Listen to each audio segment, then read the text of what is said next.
இனிய காலை வணக்கம். நான் உலகத்தி தில்லைத்தேவன் லண்டனிலிருந்து.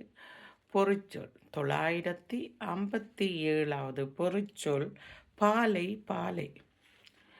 பாலை பாலை நாம் பாலை காய்ச்சி தயிராக்குவோம். பாலை காய்ச்சி தேநீர் ஊற்றுவோம்.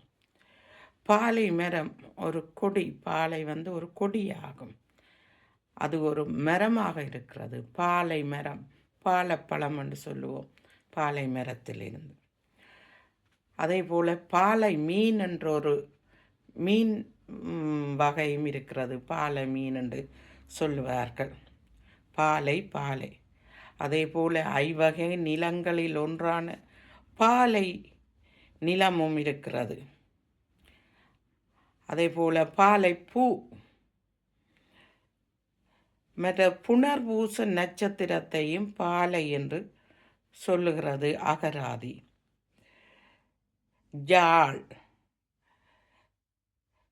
குறிஞ்சியும் அதாவது பாலை நிலமும் பிரிந்த முல்லையும் பிரிவதையும் இந்த பாலை என்று சொல்லிக்கொள்கிறது அகராதி.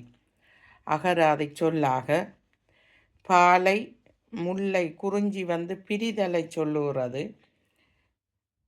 மற்றது புனர்பூச நட்சத்திர நாளை சொல்லுகிறது. மற்றது சிவசக்தி, அதாவது சிவனும் பார்வதி தேவியும் சரி பாதியாக இருப்பதை சிவசக்தி என்று சொல்லுவார்கள். அதனையும் பாலை என்று பொருள் பதம் பெறுகிறது.